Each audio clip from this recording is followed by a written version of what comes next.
Okay, personal update. There is some people that are definitely helping me out.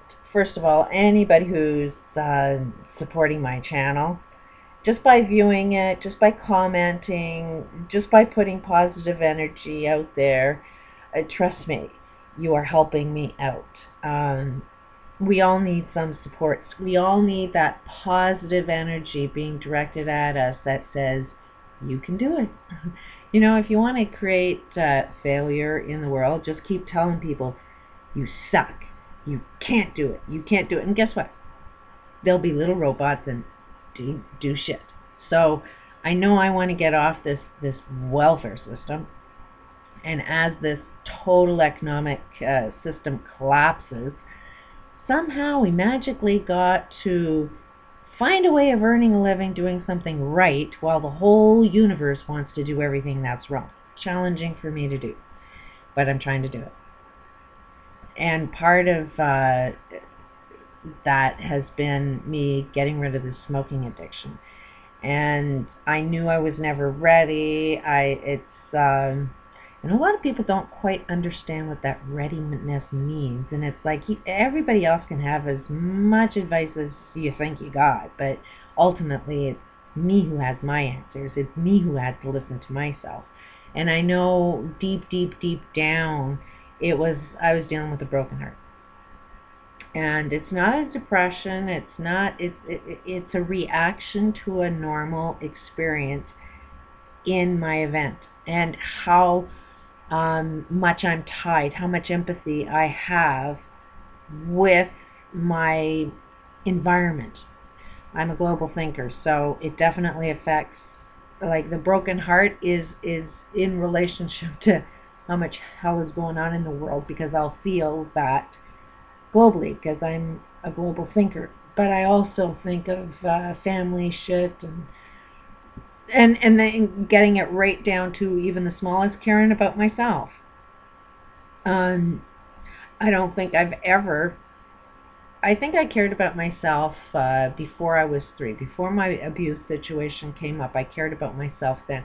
I didn't really even care that much. I just was. And everybody else was. But then something shifted, and the abuse experience happened when I was 3. And from that point on, there was no... I knew I had worth. I knew I had self-esteem. I knew I was a good problem solver. I knew I believed in myself to create. But everything that I was doing, everything that I was creating, everything was for somebody else. It was either to please my parents, please my sister, please my friends, please my husband, please my kids. Even when I first got out of this abusive marriage, just trying to wrap my head around that I was important, I ended up buying a t-shirt that says, "It's all about you." Just so that because it is all about you individually, but in how you care about your world. You can't, it's like you can't help anybody until you help yourself out first. But man, did I get a lot of flack. It's like the universe was attacking me for how dare I put myself in the equation of anything that I was doing in my life. I got a lot of abuse just for buying that one t-shirt that made a suggestion that I was important. Anyways, dealing with that broken heart, you can see tears are just near there. So anyways, I've got a really dear friend who I can see in him. He has an enormous amount of love in his heart. And the way I can tell that is by his life experience and what he needed to overcome. It's in direct relationship. The more severe abusive experience you have, and you overcome it. You don't have any anger for it. You just overcome it, and you find some understanding, and you understand what unconditional love is through that. Then that is the level of love you got in your heart. And I've been seeing people that meditate, and this intention experiment, I've touched on that if you throw out an intention through heart, and your heart is broken like mine is, you will cause more destruction. It's like, do not meditate. Even this astral projection, I'm really, really against that because it's extremely suggestive. It is astral projecting means you are creating something that starts out there, but actually starts from within you. You are the center. You are the epicenter of all of creation. So if your heart isn't right, then what you put out there, what you visualize, what you see is what it is you're creating. You are more the creation of what you see out there, and not really seeing, oh, this is what is there that's creating for us. You always are the creator. You are always in the power position. So in order to get that level of help that I'm getting, had to be somebody that had that huge amount of love. And this person is learning his meditation skills, but he's really getting cool at it, and without his even surprise, like he didn't even know this was going to happen, but he's starting to do this astral projection. He's starting to travel and actually see things. And the last time he's seen my birth date, which he didn't know my birth date, but he's seen a newspaper with a specific date that he knew to tell me about it, but he didn't know it was my birth date that he, that newspaper. So that was really, really ironic. He knew a few things that were inside me that he didn't know about. So I knew that he was sort of seeing my future. And I think the date was 2034, and I was still alive. I was 70-something. So, and everything was positive. Everybody, well, a lot of people did die. But the planet survived. A lot of people survived. Everything was good. Like, there was a good picture in there. So, for some odd reason, that is the picture that I've seen. That's why I know this guy is the real deal. Is what is in alignment with me seems to be in the same alignment with him. We are meshing with what it is that we see and what we believe in.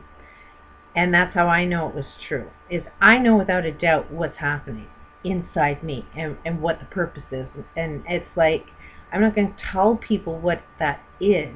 I want you to be able to tell me, because if you can see it, then I know it's real. So I'll tell you a little bit, but some of the most important things, you should know it already. If you know it, then that's how I know that you're in perfect alignment with me. So that's what I can kind of see, is that the pictures that are inside me is what this guy's seeing, which means he's not pushing his influence on me, which is very, very important. You cannot push your good intentions on somebody else. You have to bring out the good intentions of somebody else. You have to be able to read somebody and build them up in what their purpose is, and not control and manipulate somebody to build them up to be what you want them to be. It's kind of a really dangerous thing. And I'm not too sure if I'm even good at that, but that's what I see and try never to do. I try to build people up to what their purpose is supposed to be, and not necessarily mine. So anyways, it's like I had this vision. It's like telling a story, but only half of each chapter I've got. And it's like you got it there, but you don't have the words there. I know the story, but I don't have the words to put to that story to be able to explain it, if that makes any sense to you. And when you don't have that complete picture, it's really hard to create it. It's like there's a recipe to creation. It's like, first you have to have the vision, then you've got to have the words, then you've got to repeat the story, then you've got to get all of the specific types of particles to make it all pull together. I mean, there's a lot of things to creation that go on without your awareness. But from what I can see, just by this person having this astral projection of something that is so friggin' positive, it's like everybody was a winner. Everything that I see that I know that he doesn't really understand, from our conversations. He just seen it, is what was inside me, and it was so perfect. He brought so much more positive energy into it. I'm finding that today I do not want a cigarette. It's like there's been a few days that I do not want a cigarette, but I'm feeling like it's getting really, really positive. It's really going away. It's that broken heart feeling. I'm really, really tired though. Like the last few days have been, I don't know if you've seen me, but my eyes seem really tired. They're really heavy and red, and it's almost like it's begging me to take really, really deep, deep breaths and to just sit back and do absolutely nothing. So that's kind of the messages that I'm getting for myself right now, is just to really, really take it easy right now. But I wanted to make this video more so that I'm really getting the inspiration that there is a big shift going on, and it's going for the positive direction. And part of that is the vision, the story, what can you see in the future? Because if somebody had a really good vision, I mean the TV picture, the movie, if you actually could see it, make it more real, you have more chances of making the creation of it. We've seen way too many Armageddon movies that's where we're headed, but we don't have those stories of what if, what's going to happen. And it appears like there is like domes that are protecting us from the sun. A lot of that is in the process of healing. Apparently we don't eat meat anymore. A lot of plants, more fruit than you can ever imagine, he says, which is something that I see too. Is the only thing that makes better health is eating raw. If we eat raw, so many diseases get wiped out. You get so much more energy. I mean, it's kind of proven that if you're eating well, you don't need vitamins, you don't need pills, you don't need a lot of bullshit medicine to get rid of a lot of medication. Apparently I was really happy. Apparently both my boys were there. And he said that when he was there, he didn't see people aging. There was no old people. He said he was really, really scared when he seen that nobody was old. And then the thought came to him as like, oh, did we beat the death thing? Did we beat the aging thing? And it's like, I know just by the way he worded that, it's like, okay, he hasn't really clicked in yet that I've been saying that you cannot die from old age. Age is just a concept. It's time. If we got rid of time, if we got rid of those concepts of aging, if you want it, basically it's all about, you have to have the will to live. If you have the will to live, if your heart's not broken, you do not age. You are loving life so much that you're not disloving life. And disloving life, they're stress lines.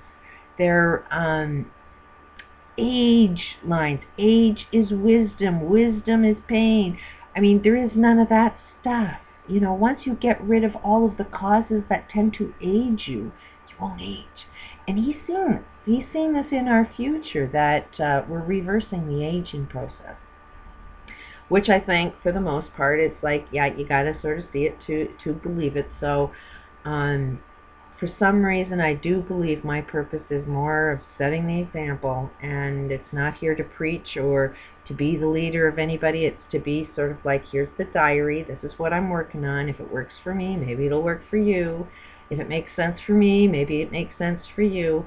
But a lot of what I know I need to do is overcome the causes of why I was smoking, not just quit, because not having that cigarette in my face doesn't mean I'm not overcoming the cause of why I was smoking in the first place.